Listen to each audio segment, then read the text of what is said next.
بسم اللہ الرحمن الرحیم.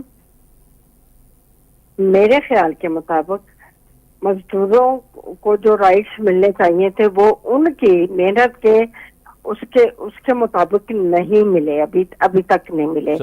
لیکن پچھلے بجٹ میں جو ان کی تنخواہوں میں اضافہ کیا گیا وہ ایک کوشش تھی، اور میں سمجھتی ہوں کہ اس دفعہ جب بجٹ آئے گا وہ اس سے بھی بہتر کوشش ہوگی. اور آپ نے دیکھا ہوگا شہباز شریف نے باقاعدہ مزدوروں کو عشایہ دیا، ان کے ساتھ وعدے وعید کیے، اور وہ خاص طور سے دلچسپی لے رہے ہیں. جیسے ہی ہماری معیشت اب کچھ نہ کچھ کنٹرول کی طرف جا رہی ہے تو سب سے پہلے ہمارا مزدور جو ہماری معیشت کی ایک ریڑھ کی ہڈی کی حیثیت رکھتا ہے اس کی طرف توجہ دی جانی چاہیے، اور انشاءاللہ دی جائے گی. اور یہ ان کے لیے بالکل مایوسی قطعی نہیں ہوگی، اور یہ سب جانتے ہیں انہیں ہمیشہ مسلم لیگ نون کی حکومت نے ہمیشہ فائدے دیے ہیں. آپ نے صحیح کہا، آپ نے ڈاکٹر صاحب صحیح کہا کہ مزدوروں کا استحصال ہوتا ہے اور ہوتا آ رہا ہے. گورنمنٹ کے اوپر بڑی ذمہ داری ہوتی ہے کہ وہ اس استحصال کو روکے.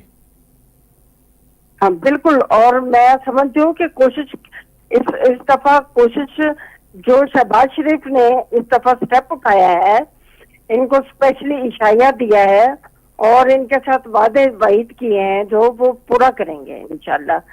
دیکھیں جی، معیشت بہتری کی طرف ہمارے مزدوروں کا اور ایک ایک بندے کا جو کام کرتا ہے ان کا بڑا رول ہوتا ہے، اور ان کو اس کے بینیفٹ ملنے چاہیے اور انشاءاللہ ملیں گے. آپ کو پتا ہے کہ ایک طرف حکومت کو جس طرح 1.5-2 مہینے ہوئے ہیں، ابھی گورنمنٹ کی شروعات ہے اور ابھی تو کافی ٹائم پڑا ہے گورنمنٹ کا. ابھی سے تحریکیں شروع ہو گئی ہیں، جس طرح پی ٹی آئی نے تحفظ آئین تحریک شروع کی، اس کے ساتھ مولانا صاحب نے بھی ایک لانگ مارچ کا سلسلہ شروع کیا ہے. کیا کہیں گی ڈاکٹر صاحب؟ دیکھیں جی، پی ٹی آئی کا کام تو صرف یہی ہے، شر پھیلانا، طوفان برپا کرنا، اور جو سیاسی بحران ہے وہ برپا کرنا. یہ کبھی بھی امن سے بیٹھے ہیں، یہ اس چیز کا ہر فرد گواہ ہے. یہ کبھی نہیں بیٹھے، اور پھر یہ پارٹی اپنے آپ کو سب سے لارجسٹ پارٹی اپنے آپ کو یہ گنتے ہیں. کیا انہوں نے ایک محب وطن پارٹی ہونے کا ثبوت کبھی دیا؟ نہیں دیا. تو اب میری سمجھ سے باہر ہے کہ مولانا فضل الرحمان نے کیسے ان کا ساتھ دیا. وہ ان کی زبان جو اسپیچ انہوں نے اس میں پارلیمنٹ میں کی، وہ اس حد تک بولی. میں سمجھتی ہوں کہ وہ بس جذبات میں آ گئے اور اس میں بولے ہوں گے، لیکن وہ اپنی اس بات کو محسوس ضرور کریں گے. ہم ان سے کافی اچھی توقعات رکھتے ہیں کیونکہ وہ اچھے انسان ہیں اور اچھی سوچ رکھتے ہیں. وہ ہمیشہ جمہوری نظام کو پسند کرنے والے انسان ہیں. وہ ضرور اس بات کو سوچیں گے.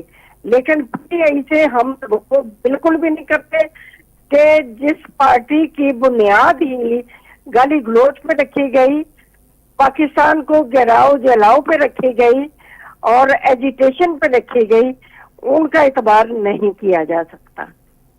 ڈاکٹر صاحب، آپ کو خود پتا ہے ایک طرف تو اداروں کے اوپر الزامات ہیں ان کے، آپ کو پتا ہے بار بار پیپلز پارٹی نون لیگ کے ساتھ وہ بات کرنے کے لیے تیار نہیں ہے، اسٹیبلشمنٹ سے وہ بات کرنے کے لیے تیار ہیں، ان سے مذاکرات چاہتے ہیں. اب آپ کو پتا ہے سیاست کے اندر تو سیاسی جماعتوں کے ساتھ بات کی جاتی ہے، کیا کہیں گی؟ بالکل ڈیفینیٹ. دیکھیں جی، یہ جمہوری پارٹیوں کی یہ خوبصورتی تو یہی ہوتی ہے کہ یہ جو پولیٹیکل پارٹیز ہوتی ہیں وہ آپس میں سر جوڑ کے بیٹھتی ہیں اور ایک ہی پلیٹ فارم پہ کھڑے ہو کے ملک کے مسائل کو سوچ سمجھ کے اکٹھے کمبائنلی سوچ کے ان کے مسائل کا سولوشن نکال کے آگے چلتی ہیں. تو ان کا ایٹیٹیوڈ کیا ہے؟ یہ اگر پولیٹیکل پارٹیز کے ساتھ